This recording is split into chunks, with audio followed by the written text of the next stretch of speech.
Alright, what is going on, guys? Got another breakdown for UFC 277. This one's on the prelims at welterweight. We've got Orion Cosce taking on Blood Diamond. Blood Diamond going to have a reach advantage of 5 inches, though they are the same height.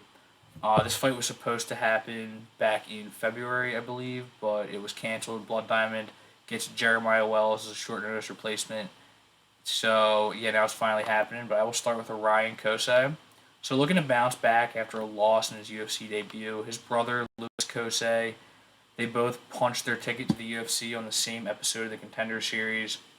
And he goes in there with Phil Rowe, looks to wrestle, has some success with that in the first round. Phil Rowe, kind of a slow starter, and he fishes for submissions too much off of his back instead of trying to get up because he has pretty good get up ability. He pulled guard at one point, also just led to more top control. But yeah, he wins the first round, and then Phil Rowe makes a great adjustment. When Phil Rowe is on, he's on, man. And he gets a lot of extension on these punches. He's just ripping these 3, 4 punch combinations to the body, generating these windmill type punches, just a ton of damage. Starts landing up top as well. Gets the tie plum, a couple nice knees to the head. And listen, Kosei definitely has a chin. He took a lot of damage, stayed in there, was firing back, but it was just too much. He eventually gets put away towards the end of the second round.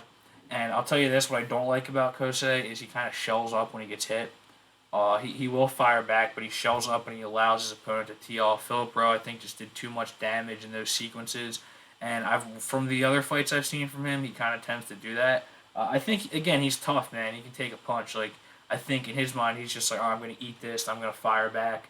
But it just doesn't look good. He should probably try to improve that. He also can be a little bit loopy on the feet sometimes when he gets a little overzealous. His kicks can be a little bit wayward, but at the same time, he does a lot of clean work too. He had some really nice boxing combinations in the second round of the Matt Dixon fight, which is a great performance. I would say the best performance we've seen from Kosei on the Contender Series. Loses the first round. Dixon really pushing the pace, controlling the fight against the fence, and getting some takedowns. But then Kosei responds really well in the second round, starts firing back. He's got a lot of power when he does land, switches stances well, and he really made the adjustment to start stuffing these takedowns, making them pay with elbows and knees. And Dixon just gets really tired. Kosei takes him down in the third round, great read, and he gets to the crucifix with about 20 seconds left in the fight. Gets the ground and pound KO, punches his ticket. So great win there. Before that, not a lot of fights, and you look at some of these records here: 2-2, 18-43, 4-0. Joseph Cropshot. That was a great fight. That's on YouTube. You can watch that one. Uh, Well-rounded performance there. Another great response, I think, after losing the first round. He opted to go to the ground with the BJJ specialist, which we just got to hope that he doesn't pull a Jared Vandera and says, "Oh, I got a guy who's good at striking. I'm going to strike with him." You get that shit. It's really dumb. Like, Kosei should look to wrestle in this fight for sure. You know, you got an accomplished kickboxer who's newer to MMA, and that should be Kosei's path. So I'm not saying he's that guy.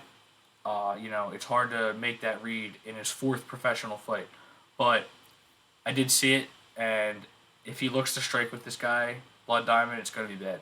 But yeah, not a lot of pro fights, not a lot of great records here, but Matt Dixon was a good win, and I think Phil Rowe is good, so it's not a bad loss at all. He's definitely looking to reset here. Very well rounded and training out Team Alpha Male. And so for Blood Diamond, training out City Kickboxing, pretty straightforward read with him, right? So accomplished kickboxer, a lot of King of the Ring fights. He's a little unorthodox as a kickboxer, but he's got heavy hands, and he can definitely take a punch, take some kicks. He is very durable for sure. He's not like one of these snipers like Adesanya or even like another teammate of his, Carlos Olberg, where they can just rip off these amazing counters if their opponent chooses to engage.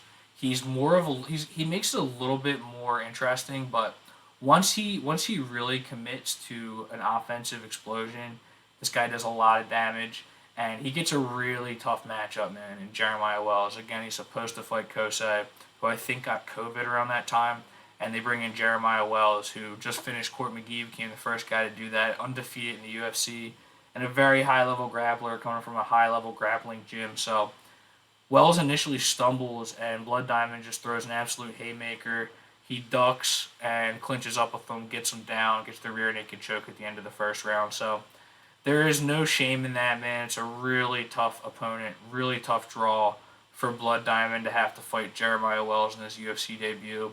But if we look here, it's not like he just started training MMA like last year. He does have an MMA fight as far back as 2017. He got a rear naked choke in 2018. So I think that bodes well. Like you look at this guy and you think, oh, he must have no ground game whatsoever. I don't know if that's necessarily true, and you got to think that now that he's in MMA at the pro level, that this is probably what they're working on. I mean, the guy's been a kickboxer, a pro kickboxer for a long time. It's not like you never keep improving your game, drilling those things, but I gotta imagine that they're spending a lot of time on takedown defense and get ups, you know? So I don't necessarily think it's fair to say that Blood Diamond is just going to get taken down because he's brand new, and I don't think you can point to the Jeremiah Wells loss to say that he has no grappling. I think Jeremiah Wells does that to a lot of welterweights. So we look at this line here, and again, it's pretty straightforward. I think that if Orion Cosce can get him down in the first round, I think he's going to be in trouble. I don't think that Orion Cosce has the finishing ability on the ground that Jeremiah Wells had, but he should be able to hold him down if he gets in there. He's pretty good at holding his opponents down anyway, and with where Blood Diamond's at in his career and his get-up ability, I think he might be in trouble. But it's all going to come down to the takedown defense. His takedown defense might hold up. I don't think that Cosce is like an absolute world beater. He does have pretty good takedown ability. He gets strong takedowns, but I gotta imagine that they're expecting this fight to go to the ground. And I looked at the line here, and I think a lot of people are gonna have the same thought. They're gonna say, "All right, you got to go with Cosce. His wrestling is going to be better, and Blood Diamond's not going to be able to get up." But I don't know, man. I just can't justify making a bet on Orion Cosce as close to a 2-1 favorite. I have a lot of questions about him. Not saying he's bad, not saying he's good. I just don't know. I just don't know. Like he has 7 fights, 8 fights, and most of the opponents he's fought are not that great. Team Alpha Male, I don't put a ton of stock in as a camp, and I just don't even know where Cosce leaps off the page. He definitely has a wrestling advantage in this fight if he goes to it, but it's not like he really just like leaps off the page anywhere. Whereas with Blood Diamond, he is going to have the clear advantage on the feet here. I think it's not that Cosce isn't dangerous, but we've seen Blood Diamond be able to take a punch. I think that will be the same. He'll be able to take a punch here, and I don't like the way Cosce leaves space to get countered, and I don't like the way he shells up when he gets hit. So it's not like I don't even think I'm going to make a bet on Blood Diamond, honestly. But if this keeps trending towards Cosce, I probably will. But I see it as a dog or pass situation. Cosce just hasn't shown me enough to justify being like a big favorite. I think that this is just a coin toss fight, and it really just comes down to will Blood Diamond be able to stuff the takedowns. And I don't necessarily think that it's a foregone conclusion that he won't. I think a lot of people are just going to assume that he won't be able to. I think it's a lot closer than that. So I'm going to pick Blood Diamond.